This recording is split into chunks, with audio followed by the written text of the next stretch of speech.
नमस्कार दोस्तों, मैं free flying eagle Neetu Chopra आपके साथ। और इस वक्त हम बैठे हैं एक बहुत ही अमेजिंग जर्नी के किस्से शेयर करने के लिए। तो बहुत सारे लोग जानना चाहते हैं कि आखिर ये राइड फॉर यूथ जो थी बिना पैसे के पूरे इंडिया की राइड, तो उस कहानी की शुरुआत क्या हुई, क्या इंस्पिरेशन थी इस कहानी के पीछे, बिल्कुल मैं आपको तसल्ली से सब बताऊंगी। और ये वीडियो आपको लास्ट तक देखना है, तो तभी आपको पता चलेगा कि जो है क्या क्या चीज़ें इसमें हुई है। सो बेसिकली हर कहानी के पीछे एक पास्ट होता है, पास्ट ही हमारा प्रेजेंट क्रिएट करता है। और आप सभी को याद होगा पिछला मेरा वर्ल्ड रिकॉर्ड जो कि था राइड फॉर रिवॉल्यूशन के लिए, जहाँ मैंने एक वर्ल्ड रिकॉर्ड लिया था। और उसी राइड के चलते मुझे चस्का लग गया था लोगों से मिलने का, फिर से नई नई कहानियाँ इकट्ठे करने का और कुछ तूफानी करते रहने का। तो इस बार आफ्टर 2 रिकॉर्ड्स अभी न्यारा का एक नया प्रोजेक्ट था, प्रोजेक्ट प्रयाग, जो कि हम अनिल सर से इंस्पायर होकर के और पर्यावरण और जल संरक्षण के लिए कुछ करना चाहते थे। और इसी के चलते हम इस बार हमारा निशाना जो था वो इंडिया बुक ऑफ रिकॉर्ड के बाद में गिनीज वर्ल्ड रिकॉर्ड पे हमारा निशाना था। और इसके लिए काफ़ी कोशिशें करने के बाद भी कुछ कारणों की वजह से हम इसको इम्प्लीमेंट नहीं कर पा रहे थे। कोरोना काल के चलते ऑनलाइन चीज़ों के प्रति युवाओं का रुझान कम हो गया था, वेबिनार और ये सब चीज़ें अब इनके लिए तामझाम बन गई थी। तो हमने सोचा कि क्यों ना रियल ग्राउंड में उतर करके महाराणा प्रताप की तरह इस लड़ाई को लड़ा जाए, असली में लड़ा जाए। तो बस इस तरीके से हमारी ये कहानी की शुरुआत हुई। तो बेसिकली भीलवाड़ा में रक्षाबंधन के बाद में हमारे पूज्य प्रवर का चातुर्मास वहाँ पे था, तो उनके दर्शन करने की प्रेरणा से वहाँ पे बैठी हुई थी। और गुरुदेव के दर्शन करते करते मन में एक ख्याल आया कि नवकार मंत्र में जो हम एक माला फेरते हैं, नवकार मंत्र जैन लोग होंगे वो रिलेट कर पाएंगे, तो 108 उसमें मोती होते हैं। तो हमने एक ध्येय बनाया कि 108 दिन में हमको पूरे इंडिया से उन युवाओं को इकट्ठा करके लाना है।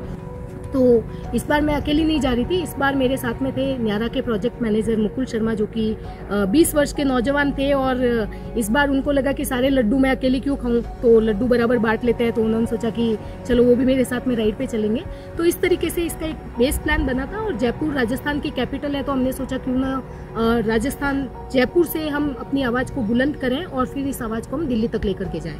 तो जयपुर पहुँचे हम। जयपुर में हमारे जो दूसरे मेंबर्स हैं, कीर्ति मैम हैं, वो हमारे न्यारा के मेंबर हैं, वो जयपुर में रहते हैं। तो करीब उनके यहाँ पे हम 1 वीक रहे। उनके सारे परिवारजनों के सहयोग के साथ में जो है हमने पूरी वहाँ पे प्लानिंग बिठाई। और राइडिंग के एक एनसाइक्लोपीडिया जो कि मेरे ब्रदर प्रवीण बिष्ट जो है, जो हमेशा हर राइडर के लिए 24 घंटे तत्पर रहता है, तो उनके साथ में बैठ करके हमने इंडिया का जो है पूरा रूट मैप तैयार किया। और इस तरीके से अंडमान और लक्षद्वीप को छोड़ करके पूरा भारत हमको कवर करना था। अंडमान और लक्षद्वीप बेसिकली हमारे लिए विदेश जाने जैसा था, तो हमने अभी इसके बारे में नहीं सोचा था, लेकिन बाद में हमने वो भी किया। कैसे किया वो हम आपको आगे की वीडियो में बताएंगे डेफिनेटली, तो बने रहिए हमारे साथ में। तो इस तरीके से जयपुर से पूरा प्लान आउट हुआ। और उसके बाद में जो है कुछ राइडर्स मुझे और मिले, रोरिंग राइडर्स के गौरव मिले। और इस तरीके से हमारी पूरी उनकी जो टीम थी, उन्होंने निश्चय किया कि हम लोगों को जो है वो लोग पूरा हाईवे तक छोड़ करके आएंगे और पूरे मतलब शानो शान से एक पालकी तैयार की जाएगी और उसी तरीके से बाराती पीछे होंगे। तो इस तरीके से हमारी बिल्कुल अच्छे से उस समय हमारा सौभाग्य ये भी रहा कि राजस्थान के जो पर्यटन मंत्री थे प्रताप सिंह खाचरियावास, तो उनके बंगले से जो है उन्होंने फ्लैग ऑफ करके हमको रवाना किया। और इस तरीके से जयपुर से हमारी रवानगी हुई। और प्रकृति माँ ने भी बहुत ही खुश होकर के जोरों से बारिश हमारे ऊपर थोप दी। तो पर हम रुके नहीं, महाराणा प्रताप की तरह अड़िग रहे अपने ध्येय के साथ में और अपने जुनून के साथ में। तो इस तरीके से हम जयपुर से हमारी रवानगी हुई। जयपुर से पहले हमें पहुंचना था खरदुंगला। खरदुंगला हमको अपनी बाइक को लेकर के जाना था। और खरदुंगला से एक्चुअली हमारा जो वर्ल्ड रिकॉर्ड था वो काउंट होने वाला था। तो अब जयपुर से खरदुंगला हम कैसे पहुंचे और रास्ते में किन किन दिक्कतों का हमको सामना करना पड़ा, वो सब जो है हम आपको अगले एपिसोड में बताएंगे। लेकिन एक बार फिर से कुछ चीजें आपको याद दिलाना चाहूंगी कि हमारा जो मिशन था वो था प्रोजेक्ट प्रयाग, जल संरक्षण और पर्यावरण संरक्षण की एक अविस्मरणीय यात्रा।